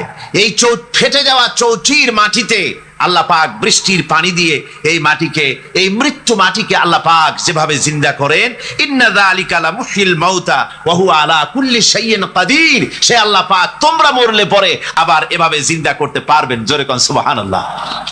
আমার ভাইয়েরা, আল্লাহ পাকের পরে বলেন, দেখো মৃত্যু জমিনকে কেমনে জিন্দা করি। আল্লাহুল্লাযী আরসালার রিয়াহা ফাতুসিরু সাহাবা ফাসুকনাহু ইলা বালাদিম মাইতিন ফাআহইয়ানা বিহিল আরদা বা'দা মাউতিহা কাযালিকান নুশুর। আমি আল্লাহ রাব্বুল আলামিন ওই সমুদ্রের নোনা পানিগুলোকে, সমুদ্রের লবণাক্ত পানিগুলিকে বাষ্পীয় আকারে উত্থিত করে মেঘমালায় পরিণত করি, আর এরপরে বাতাসকে হুকুম করি, বাতাস এই মেঘটারে টেনে নিয়ে যাও মুখ জায়গায়। মেঘ চলে এলো, আল্লাহ রাব্বুল আলামিন বলেন, মেঘ এবার বিন্দু বিন্দু করে বৃষ্টি বর্ষণ করে দে। আমার হুকুমে ওই পানিগুলি বৃষ্টি হয়ে বিন্দু বিন্দু হয়ে জমিনে পতিত হয়। আল্লাহ বলেন, এভাবে করে বৃষ্টির পানি দিয়া মরা জমিনকে জিন্দা করে দিয়া নববধূ গর্ভধারণের যেমন প্রস্তুতি নেয়, বৃষ্টির পানি পায়া মরা জমিন তেমন ফসল ধারণের জন্য প্রস্তুতি নিয়ে নেয়। সুবহানাল্লাহ বিহামদি। এইটা যেভাবে আমি করি, কাযালিকান নুশুর, এইভাবে করে তোমাদের কি কিয়ামতের দিন আমি জিন্দা করতে পারবো? কেমনে অস্বীকার করো? কাইফা তাকফুরুনা বিল্লাহি ওয়া কুনতুম আমওয়াতান ফাহইয়াকুম সুম্মা ইউমীতুকুম সুম্মা ইলাইহি তুরজাউন। কি করে তুমি আমাকে, আমি আল্লাহকে অস্বীকার করো? কুনতুম আমওয়াতান, তুমি ছিলে নিষ্প্রাণ, ফাহইয়াকুম, এরপরে আমি তোমাকে জিন্দা করলাম, সুম্মা ইউমীতুকুম, এরপরে তোমাকে আমি মৃত্যু করব, সুম্মা ইউহয়িকুম, এরপরে তোমাদের আবার আমি জিন্দা করব, সুম্মা ইলাইহি তুরজাউন, এরপরে তোমাদের সকলকেই আমার কাছে ফিরে আসতে হবে। দেখেন না, আমরা যখন মানুষকে কবরে রাখি, কবরে রাখা তারপরে উপরে মাটি দিয়ে কি বলেন আপনারা? মিনহা খালাকনাকুম, পড়েন, মিনহা খালাকনাকুম ওয়া ফিহা নুঈদুকুম ওয়া মিনহা নুখরিজুকুম তারাতান উখরা। এ বান্দা, এই মাটি দিয়া তোরে তৈরি করা হয়েছিল, এ মাটির ভিতরে রেখে গেলাম, আবার এই মাটি থেকে আল্লাহ রাব্বুল আলামিন তোমারে জিন্দা করবেন। কিয়ামতের ময়দানে সকলকে উঠতে হবে সেখানে আল্লাহর দরবারে। আল্লাহ পাক বলছেন, বান্দা কেমনে অস্বীকার করো? ইন কুনতুম ফি রাইবিম মিনাল বা'স ফাইন্না খালাকনাকুম মিন তুরাব। পরকালকে যারা অস্বীকার করো, কিয়ামতে উঠতে হবে, এটাকে কিভাবে অস্বীকার করো? চিন্তা করে দেখো, তুমি নিষ্প্রাণ মাটি ছিলে, সেই মাটি দিয়েই আমি তোমাকে তৈরি করেছি। আবার আল্লাহ পাক মানুষকে আরো বুঝান, কিয়ামত আছে, পরকাল হবে, আল্লাহর দরবারে উঠতে হবে। আলাম ইয়াকুন নুতফাতাম মিন মানিয়্যিন ইউমনা, তুমি কি মাতৃগর্ভে নিক্ষিপ্ত এক ফোঁটা পানি ছিলে না? সুম্মা কানা আলাকাতান ফাখালাকা ফাসাওয়া, এরপরে তোমাকে মাংসপিণ্ডে, জমাট রক্তে মাংসপিণ্ডে পরিণত করা হলো, এরপরে তোমাকে সুন্দর করে তোমাকে সুগঠিত করা হলো। ফাজআলা মিনহু যাওজাইনি যাকারা ওয়াল উনসা, এরপরে মাতৃগর্ভের ভিতরে আমি এটাকে পুরুষ বানালাম, কন্যা সন্তান অথবা পুত্র সন্তানে পরিণত করলাম। এইটা যে পেরেছে, যিনি পেরেছেন, আলাইসা যালিকা বিকাদিরিন আলা আইয়ুহিয়াল মাউতা, সে আল্লাহর পক্ষে কি সম্ভব নয় যে তোমার মৃত্যুর পরে তিনি আবার জিন্দা করতে পারবেন? কি বলবেন, কি বলেন, সম্ভব না? তিনি পারবেন না? নিশ্চয়ই তিনি আবার কিয়ামতের মাঠে আমাদেরকে হাজির করতে পারবেন, এতে কোনো সন্দেহ নাই। আল্লাহ পাক সেই জন্য এখানে বলতেছেন যে ওরা বাল কাযযাবু বিসসাম, ওরা আসলেই পরকালকে অস্বীকার করেছে। আপনি যে নবী, এতে কোনো সন্দেহ নাই। আপনি খানা খান, আপনি বাজারে যান, এটাই মূল আপত্তির বিষয় না। মূল কথা হলো তারা পরকালকে অস্বীকার করেছে। আল্লাহ পাক বলেন, وأن الساعة آتية لا ريب فيها, অবশ্যই সে সময় আসবে, সে কিয়ামত আসবেই, এটা কোনো সন্দেহ নাই। وأن الله يبعث من في القبور, আর আল্লাহ পাক তিনি কবরের মধ্যে অন্তর্হিত যা কিছু আছে সবাইকে কিয়ামতের দিন আল্লাহ পাক ময়দানে উঠাবেন। কিয়ামতে আল্লাহর দরবারে সকলকে হাজির হতে হবে। আমার বন্ধুগণ, আল্লাহ পাক বলেন وَلَقَدْ خَلَقْنَا الْإِنسَانَ مِنْ سُلَالَةٍ مِنْ طِينٍ, লক্ষ্য করো, তুমি ছিলে মাটির নির্যাস থেকে তোমাকে তৈরি করা হয়েছে। শুধু মাটির নির্যাস থেকে তোমাকে কোনো মডেল ছাড়া, কোনো ধরনের আদর্শ ছাড়া, কোনো ধরনের নমুনা ছাড়া তোমাকে সৃষ্টি করা হলো। ثُمَّ جَعَلْنَاهُ نُطْفَةً فِي قَرَارٍ مَكِينٍ, এরপরে মাতৃগর্ভের একটা অত্যন্ত সুরক্ষিত জায়গায় তোমাকে সংরক্ষণ করা হয়েছিল। ثُمَّ خَلَقْنَا النُّطْفَةَ عَلَقَةً فَخَلَقْنَا الْعَلَقَةَ مُضْغَةً, রক্তপিণ্ডকে, নাপাক পানিকে জমাট রক্ত করেছি, জমাট রক্তকে আমি আবার গোশত পিণ্ডে পরিণত করেছি। فَكَسَوْنَا الْعِظَامَ لَحْمًا, এরপরে সুন্দর করে চামড়া দিয়া, গোশত দিয়ে একটা আকৃতি তোমাকে দান করেছি। ثُمَّ أَنشَأْنَاهُ خَلْقًا آخَرَ فَتَبَارَكَ اللَّهُ أَحْسَنُ الْخَالِقِينَ, এরপরে সুন্দর একটা বিশেষ একটা আকৃতি দিয়ে তোমাকে আমি সুন্দর করে সুগঠিত করে তোমাকে তৈরি করেছি। সুম্মা ইন্নাকুম বা'দা যালিকা লামাইতুন, এরপরে আমি আল্লাহ রাব্বুল আলামিন তোমাকে মৃত্যু দেব, অবশ্যই তোমাকে মৃত্যুবরণ করতে হবে। সুম্মা ইন্নাকুম ইয়াউমাল কিয়ামাতি তুবআসুন, এরপরে কিয়ামতের দিন আসবে, ওই বিশেষ মুহূর্ত আসবে, সেই নির্দিষ্ট সময় আসবে, ওই কিয়ামতের মাঠে আল্লাহর দরবারে তোমাদের সকলকে উঠতে হবে, কোনো সন্দেহ তাতে নাই। আল্লাহ পাক বলছেন وَأَعْتَدْنَا لِمَنْ كَذَّبَ بِالسَّاعَةِ سَعِيرًا, আমার এই পরকালকে, এই আখিরাতকে, কিয়ামতের দিনকে যারা অস্বীকার করবে, যারা মিথ্যা মনে করবে, আমি তাদেরকে জ্বলন্ত আগুনের শাস্তি তাদের জন্য রেখেছি। জোরে বলেন নাউজুবিল্লাহ। সেই কিয়ামত যে দিনটা আল্লাহ পাক মানুষের জন্য রেখেছেন, সেই কিয়ামতের অবস্থা বড়ই মারাত্মক। মানুষেরা তা জানে না। মানুষ যদি তা বুঝতে পারতো, জানতে পারতো, তাহলে মানুষেরা গুনাহের কাজ করতে পারতো না। আপনারা কি চিন্তা করেন, ওই যে কাফের গুলি চিন্তা ছাড়া মানুষের জীবন পরিচ্ছন্ন হতে পারে না, সুন্দর হতে পারে না, অপরাধ মুক্ত হতে পারে না। আল্লাহ পাক বলেন সেই দিনটি বড়ই ভয়ানক, বিপজ্জনক।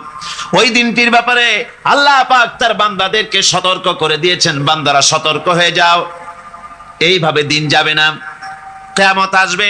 আর ওই কিয়ামত এত মারাত্মক হবে, আল্লাহ সতর্ক করছেন বান্দাদেরকে, ইয়া আইয়ুহান নাসুত্তাকু রাব্বাকুম ইন্না যালজালাতাস সাআতি শাইউন আযীম, হে মানব সকল, আত্মরক্ষা করো খোদার গজব থেকে, আল্লাহর গজব থেকে আত্মরক্ষা করো।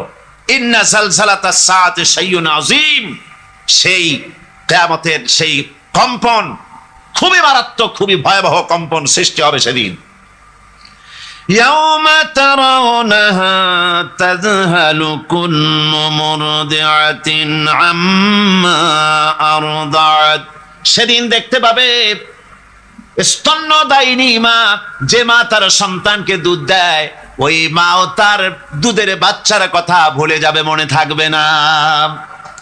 আল্লাহ রাব্বুল আলামিন বলেন وَتَضَعُ كُلُّ ذَاتٍ حَمْلٍ حَمْلَهَا, গর্ভধারিণী মেয়ে লোক, তাদের গর্ভ খসে পড়বে। وَتَرَى النَّاسَ سُكَارَى, মানুষকে মানুষ দেখতে পাবে, মানুষগুলো উদ্ভ্রান্ত হয়ে পাগলের মতো ছোটাছুটি করছে। আল্লাহ বলেন ওয়ামা হুম বিসুকারা, আসলে এরা নেশাগ্রস্ত নয়, আসলে পাগল হয় নাই। তো ছুটছে কেন? কেন স্তন্যদায়িনী মা দুধের বাচ্চার কথা ভুলে গেছে, গর্ভধারিণী গর্ভবতী নারী তার গর্ভ খসে পড়েছে, মানুষ পাগলের মতো দৌড়াচ্ছে, কারণ কি? পাগল তো হয় নাই। আল্লাহ বলেন আসল কারণ হলো ওয়ালাকিন্না আযাবাল্লাহি শাদীদ, আল্লাহর ভয়ঙ্কর আযাব। আর এই সব দৃশ্য, এই সব কম্পন মানুষের মধ্যে ত্রাস সৃষ্টি করে দিয়েছে, এই অবস্থার সৃষ্টি করেছে। আমার ভাইয়েরা, আল্লাহ পাক বলেন وأنذرهم يوم الآزفة إذ القلوب لدى الحناجر كاظمين।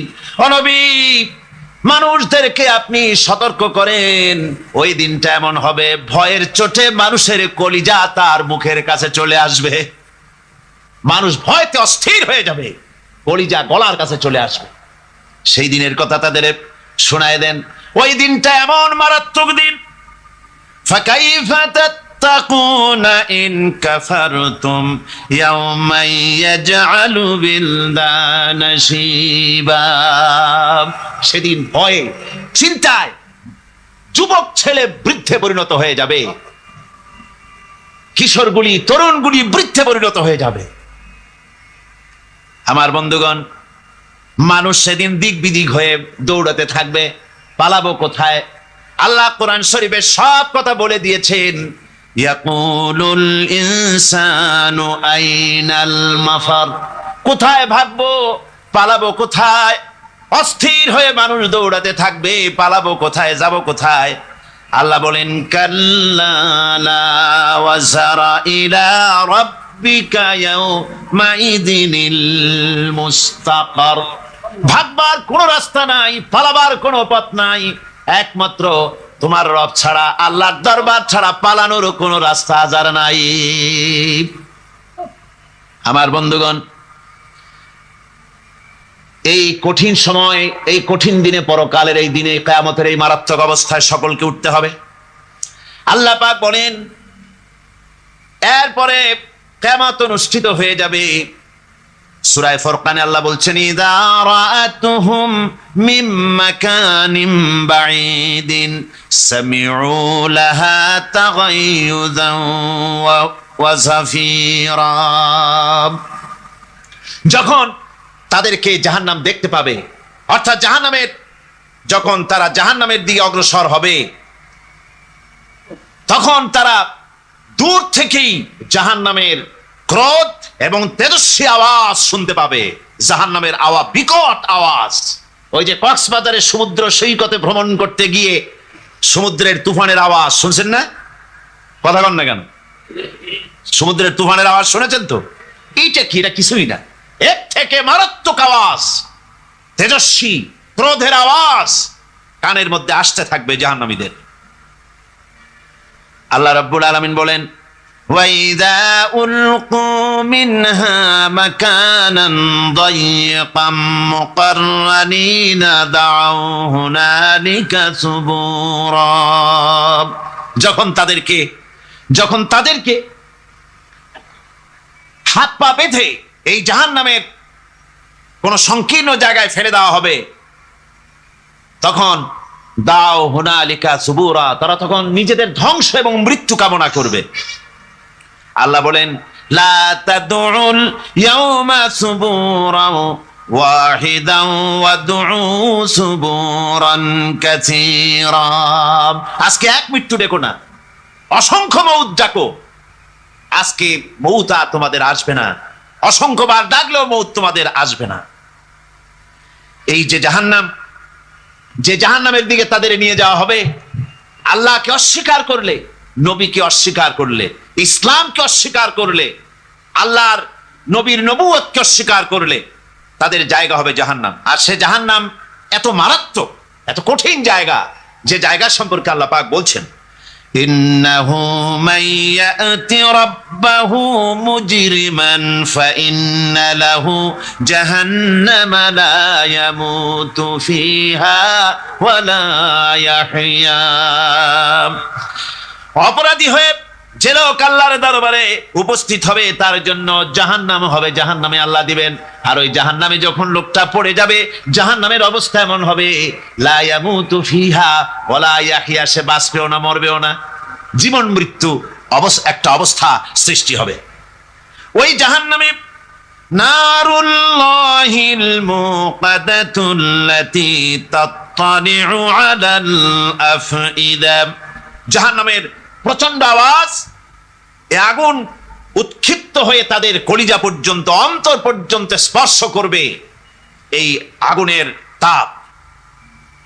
আর এদের পাহারায় রাখা হবে, ইন্নাহা আলাইহিম মুসাদাতুন ফি আমাদিম মুমাদ্দাদা, জাহান্নামীদের পাহারায় রাখা হবে নির্মম, কঠোর ব্যবহার, কর্কশ আওয়াজ, কর্কশ ভাষী এ ধরনের ফেরেশতাদেরকে রাখা হবে তাদের পাহারায়, তারা নিয়োজিত থাকবে।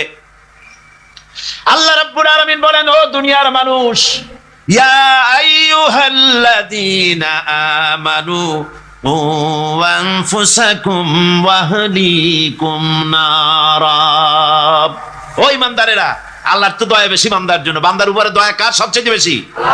সবচেয়ে বেশি দয়া হলো বান্দার উপরে আল্লাহর। আল্লাহ চান না যে সে জাহান্নামে যাক, কঠিন জায়গা জাহান্নাম।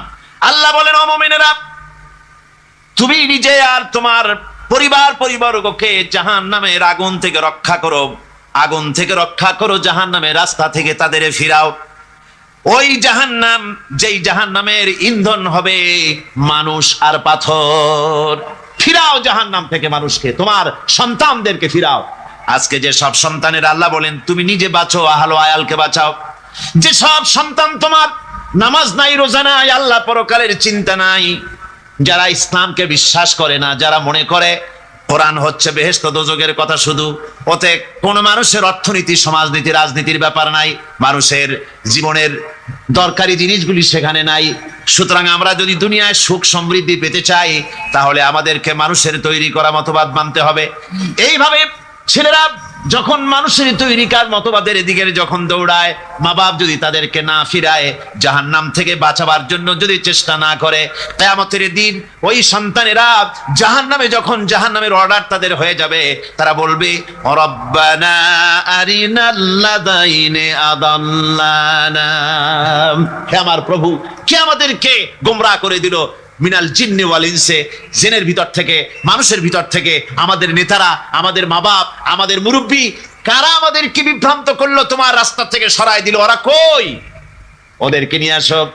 আমাদেরকে এই খারাপ রাস্তা থেকে ফিরায় নাই, জাহান্নামের পথে চলেছি, আমাকে ফিরায় নাই। ও আল্লাহ, আজকে এই জাহান্নামে যাওয়ার আগে ওই মা বাপ আর মুরব্বী আর নেতাগুলি নিয়ে আসো, নাজআলহুমা তাহতা আকদামিনা লিয়াকুনা মিনাল আসফালিন, নিয়ে আসো ওদেরকে পায়ের তলে রেখে তারপরে জাহান্নামে যাব। আমার ভাইরা, যে ছেলে আজকে মানুষের তৈরি করা মতবাদের আন্দোলন করছে, সেকুলারিজম করছে, সোশ্যালিজম করছে, ক্যাপিটালিজম করছে, তারপরে ন্যাশনালিজম করছে, হাজারো মতবাদের দিকে আকৃষ্ট হয়েছে আপনার ছেলে, আপনার স্ত্রী, আপনার বোন, আপনার ভাই, আপনি জেনে শুনে তাদেরকে ফিরাচ্ছেন না, আল্লাহ রাস্তায় আনতেছেন না, কিয়ামতের দিন ওরা পালাইতে যাবে এবং ওদের এই অপরাধের কারণে, ফিরানোর কারণে, সহযোগিতা করার কারণে কিয়ামতের দিন অবস্থা করুণ হয়ে যাবে। এই জন্য আল্লাহ রাব্বুল আলামিন বলছেন, হে বিশ্বাসীরা, আমাকে তোমরা যারা বিশ্বাস করেছো, ঈমান এনেছো, নিজে বাঁচো আর নিজের আহলো আয়ালকে জাহান্নামের আগুন থেকে বাঁচাও। ওই জাহান্নাম আলাইহা মালাইকাতুন গিলাযুন শিদাদুন লা ইয়াসুনাল্লাহা মা আমারাহুম ওয়া ইয়াফআলুনা মা ইউমারুন। আল্লাহ রাব্বুল আলামিন বলেন, সেখানে অত্যন্ত কর্কশ, রূঢ় এবং নির্মম স্বভাবের এমন সব ফেরেশতা পরিচালক হিসেবে জাহান্নামে দেওয়া হবে, যারা আল্লাহর নির্দেশের বাইরে কোনো কাজ করে না, তারা সেই সব কাজই করে যা আল্লাহ তাদেরকে হুকুম করেন। তাদেরকে অনুরোধ করে, দরখাস্ত করে কোন রকম তাদের কাছ থেকে কোনো কৃপা, কোনো করুণা, কোনো মহব্বত কিছুই পাওয়া যাবে না। অত্যন্ত কর্কশ, রূঢ় মেজাজের ফেরেশতা সেখানে পরিচালক হিসেবে দেওয়া হবে। আর ওই জাহান্নামীদেরকে, যারা জাহান্নামে যাবে কিয়ামতের দিন, ফাল্লাযীনা কাফারু কুত্তিআত লাহুম সিয়াবুম মিন নার, আগুন দিয়ে কেটে তাই দিয়ে পোশাক তৈরি করে দেওয়া হবে, আগুনের পোশাক পরিয়ে দেওয়া হবে। আগুনের পোশাক গায়ে পরায় দেওয়ার পরে কুল্লামা নাদিজাত জুলুদুহুম বাদদালনাহুম জুলুদান গায়রাহা, একবার চামড়া পুড়ে যাবে, জাহান্নামের আগুনে চামড়া পুড়ে গলে যাবে, আবার আল্লাহ রাব্বুল আলামিন নতুন করে চামড়া পরিয়ে দিবেন যাতে করে শাস্তির তীব্রতা অনুভব করতে পারে। জোরে কোন নাউজুবিল্লাহ। আমার ভাইরা, জাহান্নামীরা ক্ষুধার যন্ত্রণায়, তৃষ্ণার যন্ত্রণায় আকাশের দিকে তাকায় থাকবে, উপরের দিকে তাকায় থাকবে, বলবে আরে যদি একটু বৃষ্টি হতো, মেঘ হতো। হঠাৎ করে দেখবে যে উপরে কালো মেঘ হয়ে গেছে, মনে করবে যে এবার বুঝি বৃষ্টি হবে, পানি পান করব। মেঘ তারা দেখতে পেল, মেঘের ভিতর থেকে অল্পক্ষণের ভিতরে গরম পানি পড়বে, এমন গরম পুঁজ, এমন গরম রক্ত পড়বে যেগুলি পান করলে পরে সঙ্গে সঙ্গে পেটের নাড়ি ভুঁড়ি আর কলিজা পিছনের দরজা দিয়ে সব বেরিয়ে যাবে। নাউজুবিল্লাহি মিন যালিক। আয় আল্লাহ, এই কঠিন অবস্থা থেকে তুমি আমাদেরকে হেফাজত করো। জোরে বলেন আমিন। সবাই বলেন আমিন। আমার ভাইয়েরা, তামসার ব্যাপার নয়। ও যুবক ভাইয়েরা, শিক্ষিত ভাইয়েরা, তামসা করার ব্যাপার না। দুনিয়ায় খেল তামাশা ফুর্তি করার জায়গা না। जगह जी लगाने के लिए ये दुनिया नहीं है, ये इबरत की जा है तमाशा नहीं है। দুনিয়া উপদেশ গ্রহণ করার জায়গা, খেল তামাশা করার জায়গা না। এই পৃথিবীতে আল্লাহ রাব্বুল আলামিন বলেন, নাফরমানি করলে পরে জাহান্নামে যাবেই, জাহান্নামে যেতে হবে। ওই জাহান্নামীদেরকে কি খেতে দেওয়া হবে? আল্লাহ পাক বলছেন, শোনো, খেতে দেব কি? ফুটন্ত গরম পানি তাদেরকে পান করতে দেওয়া হবে। লাইসা লাহুম তুআমুন ইল্লা মিন দারি, কাঁটা যুক্ত ঘাস তাদেরকে খেতে দেওয়া হবে। লা ইউসমিনু ওয়ালা ইউগনি মিন জু, এই খাবারে তাদের শরীর পরিপুষ্ট হবে না, আর ক্ষুধাও নিবৃত্ত হবে না। আমার বন্ধুগণ, এমন কঠিন জাহান্নামের অবস্থা থেকে মাপ পাওয়ার জন্য ইমানের জোশ আসতে হবে, ইমানদার হতে হবে, আর নাফরমানিকে ছেড়ে দিতে হবে। জাহান্নামে যখন মানুষদেরকে নিয়ে যাওয়া হবে, জাহান্নামীদেরকে, ইযা উলকু ফিহা সামিউ লাহা শাহীকান ওয়া হিয়া তাফুর, যখনই খোদাদ্রোহীদেরকে জাহান্নামের দিকে নিয়ে যাওয়া হবে, আজ তো খুব মাতবাড়ি, কত ভক্ত আছে, তারপরে কত শক্তি, কত কিছু,